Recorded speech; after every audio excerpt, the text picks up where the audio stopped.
que el orden de los factores no altera el producto. Es igual 8 más 5 que 5 más 8, ¿cierto? 1 más 3 más 2 que 2 es igual a 2 más 3 más 1, es igual, da lo mismo. Entonces, altera el orden, pero el resultado es igual. Entonces, aprendemos principios, sumar, multiplicar, restar. Uno dice, ya aprendí que si me colocan una suma de 10 de 20 dígitos, no importa, yo la hago y me va a quedar bien, ¿cierto? Bueno, se supone que ya superamos esa etapa. Pero, y tal vez cuando aprendamos, algunos manejamos un vehículo, una moto, otros un carro, seguramente habrán hermanos que manejan avión. Por aquí, el año pasado o antepasado tuvimos un piloto. Entonces, bueno, cuando se aprende a manejar y hay mucha experiencia, pensaremos que somos como expertos, que casi como que nos sentamos y se va el carro solo o la moto ya, así nos sentamos y se va solita. Pero en el tema espiritual, en el tema espiritual, jamás seremos expertos. Siempre seremos aprendices. Y no importa los años que tengamos en las cosas del Señor. El problema es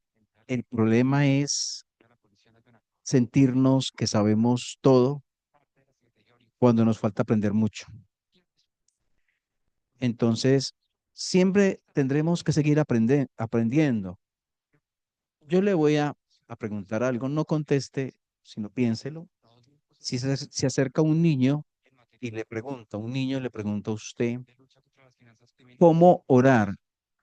Tío, tía, mamá, papá, abuelo, abuela. Bueno, eh, ¿cómo oro? ¿Usted qué le contesta? ¿Comienza así? ¿O tiene una respuesta sencilla, clara, bíblica, para explicarle a un niño cómo orar? Y si no la tengo, la pregunta es, ¿será que yo sé en verdad cómo orar?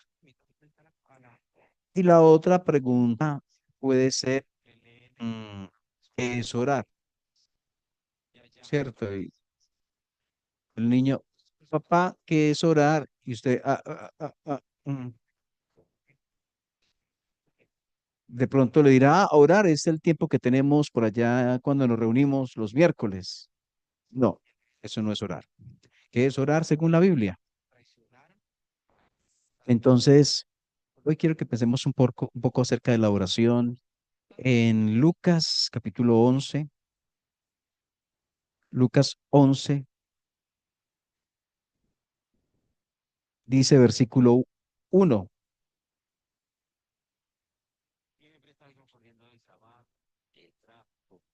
dice, aconteció, dice, aconteció que estaba Jesús orando en un lugar y cuando terminó, uno de sus discípulos le dijo, Señor, enséñanos a orar, como también Juan enseñó a sus discípulos. Qué solicitud. Yo te pregunto si tú hace poco le hiciste esta solicitud al Señor. Señor, enséñame a orar. O tal vez piensas que sabes muy bien orar y no necesitas hacer ese pedido al Señor. Señor, enséñanos, habla de que yo no sé, pero Él sí sabe y seguramente quiere, y es así, y quiere enseñarme. Señor, enséñanos a orar implica decir, Señor, yo no sé, la verdad no sé cómo, la verdad lo hago, pero cuántas fallas tengo cuando oro. Tal vez no me expreso bien, o tal vez no tiene que ver con palabras, sino tiene que ver con motivaciones, o tal vez tiene que ver con el reconocimiento de a quién me dirijo cuando oro, pero seguramente en eso o en todo tengo que aprender. Señor, enséñanos a orar como también Juan enseñó a sus discípulos.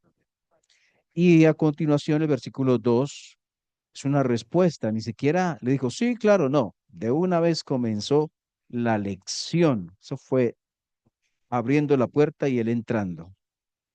Entonces, ahí donde vemos la disposición del Señor de enseñar. O sea, no le dijo, sí, un momento, siéntate, acomódate, toma el lápiz, toma la pluma o lo que sea y escribe. No, de una vez comenzó la clase.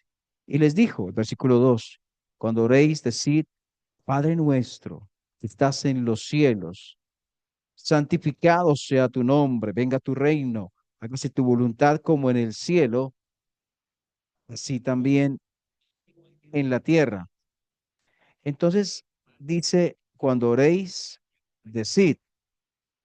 Algunos han tomado esta oración como la de Mateo capítulo, Mateo capítulo 6, como la de Mateo capítulo 6 creo, como si fuera algo para repetirse, algo para hacerse cada vez de la misma manera y no es la idea. La idea es hablar sobre principios de cómo orar, como un modelo de oración, no como algo para hacer siempre de la misma manera. Y la oración comienza con un Padre nuestro, que me habla de calidez, que me habla de familiaridad, que me habla, cuando yo hablo de Padre, estoy pensando en algo, porque Él es mi Padre, ¿cierto? ¿Y tiene que ver con qué? ¿O con quién? Tiene que ver con el Señor Jesucristo, ¿cierto? Yo puedo hacer referencia a Dios como mi Padre porque Cristo murió por mis pecados. Entonces comenzamos por ahí, Padre, y también de respeto. Hay calidez, hay familiaridad y hay respeto en esa palabra, Padre nuestro que estás en los cielos. Y comienza hablando no de intereses personales, sino de intereses que corresponden con el corazón de Dios. Santificado sea tu nombre, venga tu reino. Y después de esos intereses, siguen siendo los intereses de Dios, hágase tu voluntad, como en el cielo, así también en la tierra. Bueno, pero sigamos allí el versículo 5 dice, ¿quién de vosotros que tenga un amigo va a él a medianoche y le dice, amigo, préstame 3 panes, préstame, está roncando el hombre, lo despertó, para un favor, olvídelo, yo me quedo aquí en la cama. Versículo 6, porque un amigo mío ha venido a mí de viaje, no tengo que ponerle delante. Y aquel 7, versículo 7, y aquel respondiendo desde adentro le dice, no me molestes, no me molestes. La puerta cerrada, mis niños están conmigo en cama, no puedo levantarme y dártelos. Os digo que aunque no se levante a dárselos por ser su amigo, sin embargo, por su importunidad, se levantará y le dará todo lo que necesite. Y yo os digo, pedid y se os dará, buscad y hallaréis, llamad y se os abrirá, porque todo aquel que pide recibe, el que busca halla, y el que más se le abrirá. ¿Qué padre hay de vosotros? Que su hijo le pide pan, le dará una piedra, o si le pide un pescado, en lugar de pescado le dará una serpiente. Si le pide un huevo, le dará un escorpión. Pues si vosotros siendo malos sabéis dar buenos regalos a vuestros hijos, cuanto más vuestro Padre Celestial dará al Espíritu Santo a los que pidan. Bueno, no tiene que ver con la forma que oramos, no tiene que ver con la fe que tenemos, tiene que ver con el corazón bondadoso de Dios. Las respuestas no son determinadas por el tamaño de mi fe. Las respuestas son determinadas por el tamaño del Dios que yo tengo. Menos mal que si fuera por el tamaño de mi fe, estaríamos en gravísimos problemas, pero como es por el tamaño del Dios que tengo. Miren que el versículo 5 al 13, donde estábamos leyendo, allí en Lucas 11, el amigo inoportuno, y termina diciendo el versículo 13, si ustedes siendo malos saben dar buenos regalos a sus hijos, cuánto más. Y entonces está hablando del corazón bondadoso de Dios. Dios dará buenas cosas. Si lo dice o no lo dice, o dará buenos, dice dar buenas dádivas, cuánto más dará el Espíritu Santo a los que lo piden. Y en otra parte dice, Dios dará buenas cosas a los que le piden, dice en otra cita bíblica. Bien, sigamos a Lucas 18.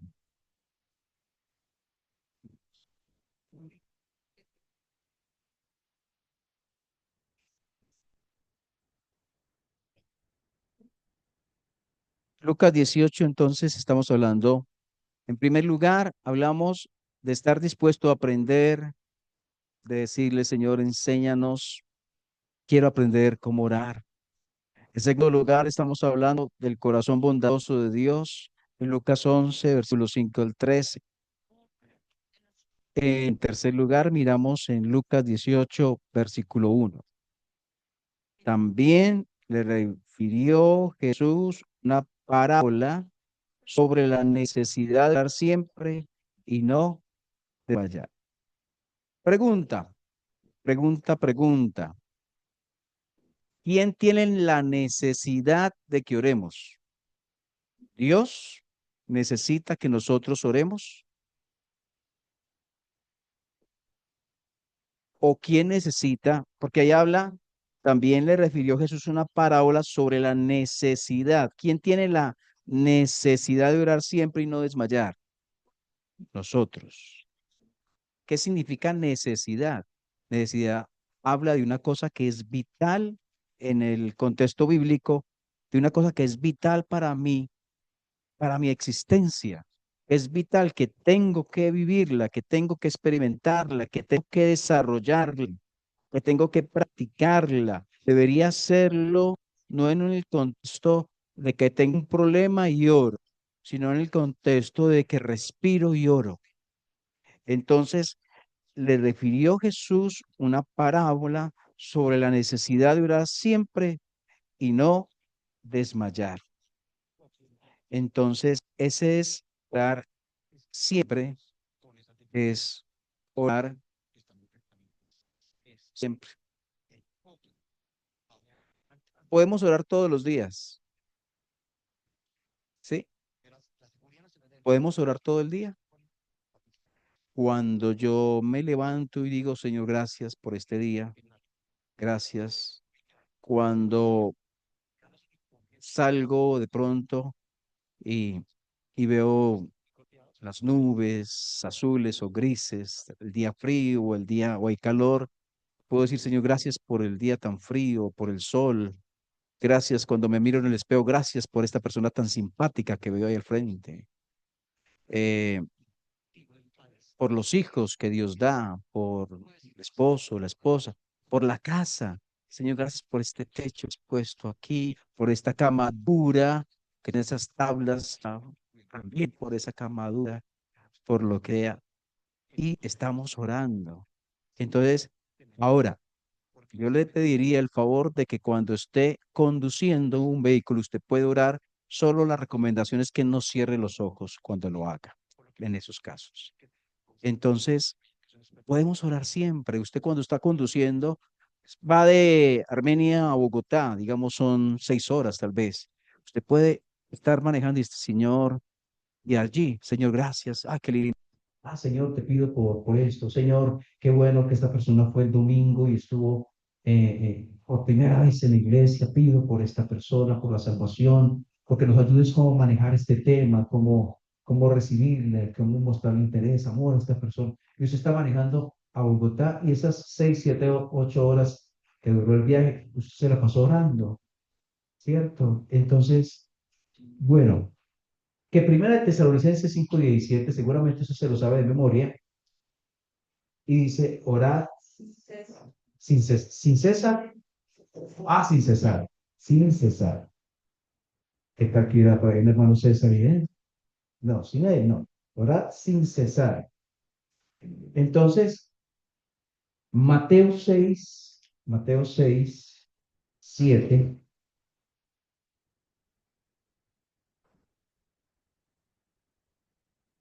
Mateo 6:7 dice, bueno, es que está hablando de la oración, ¿cierto? Desde el 5 puede ser. El 5. Y cuando ores, no seas como los hipócritas, porque ellos aman el orar en pie en las sinagogas.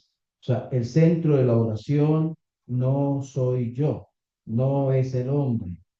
Entonces aman el orar en pie en las sinagogas y en las esquinas de las calles para ser vistos de los hombres. De cierto os digo que ya tienen su recompensa. Haz tú cuando ores, entra en tu aposento, habla de la oración secreta, íntima con el Señor, y que no tenemos que hacerla pública. Estuve orando toda la noche. Puede ser, lo dejes allí en secreto con Dios, que estuviste toda la noche orando. Pues cuando ores, entra en tu aposento, cerrada la puerta, ora a tu Padre que está en secreto, y tu Padre que ve en lo secreto te recompensará en público.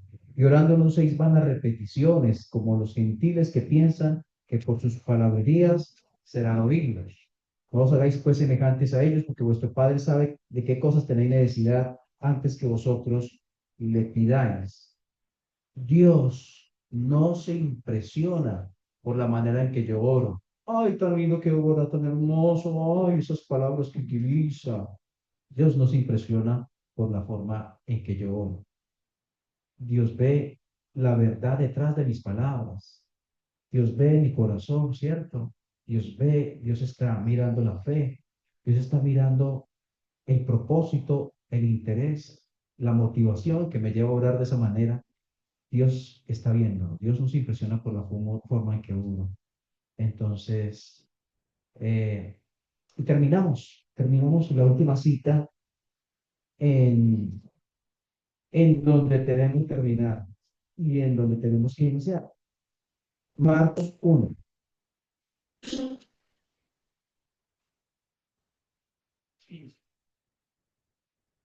Marcos 1, versículo 35.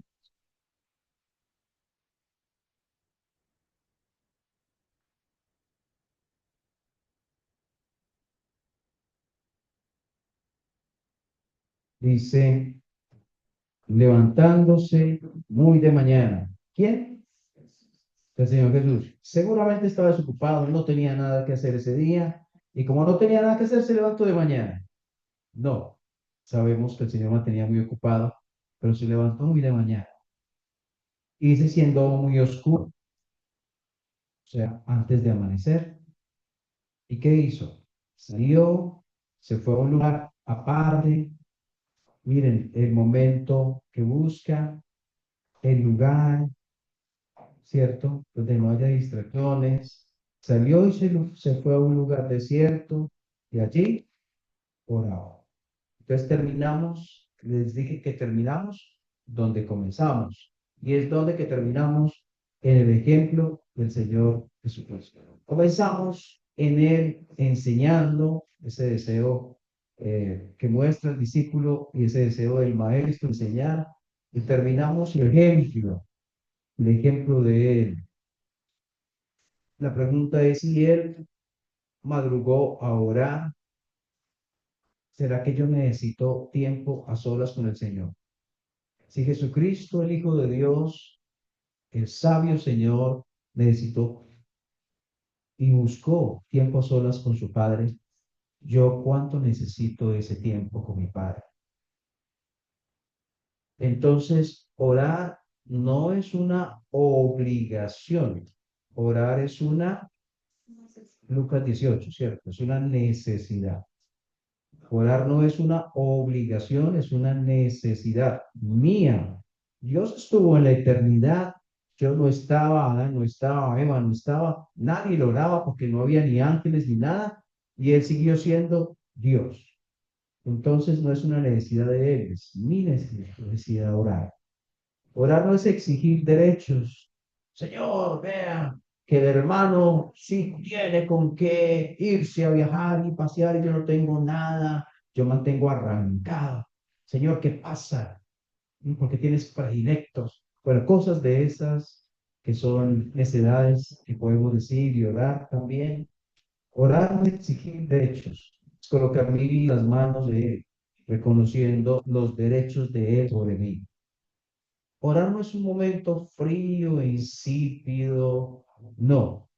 Orar es un momento cálido con Dios y que tiene sentido y razón de ser. La oración no se debería sufrir, la oración se debería disfrutar, ¿cierto? Bueno, oramos. Señor, gracias por tu palabra, por lo que vemos en ella y seguramente no es que hoy ya terminamos después de esta pequeña reflexión expertos en cuanto a la oración. Solo es una meditación, Señor, para tal vez despertar el hambre en nosotros acerca de orar y comenzar a decir, Señor, necesito aprender a orar con las motivaciones adecuadas, con las intenciones, por las razones, con el interés prioritario en tus intereses y con realmente el deseo, la voluntad sujeta a la tuya. Hágase tu voluntad, tu voluntad. ¿Y cuántas veces oramos como si dijéramos, Señor, hágase mi voluntad? Pero no es así. La Biblia dice, es tu voluntad. Señor, cuántas oraciones han sido llenas de egoísmo, de resentimientos, de iras, incluso ya casi como pidiendo que caiga el rayo sobre esta persona, que Dios desaparecelo. Cosas así, Señor, como dijiste, como dijo el Señor Jesús, como dijo el Señor Jesús a sus discípulos, no sabéis de qué espíritu sois. Nuestro Dios y Padre, ayúdanos y a estar atentos a aprender en cómo orar como iglesia, Señor. ¿Cuánta necesidad tiene esta iglesia de entender, meditar en la importancia de la oración? ¿Cuántas personas más vendrían hoy a esta reunión de oración si entendiéramos más de estas verdades que están aquí? Por favor, Señor, ayúdanos a crecer individualmente en este tema, en vivir mejor la oración, pero también como iglesia, Señor, necesitamos crecer. Gracias. Oramos en nombre del Señor Jesús. Amén.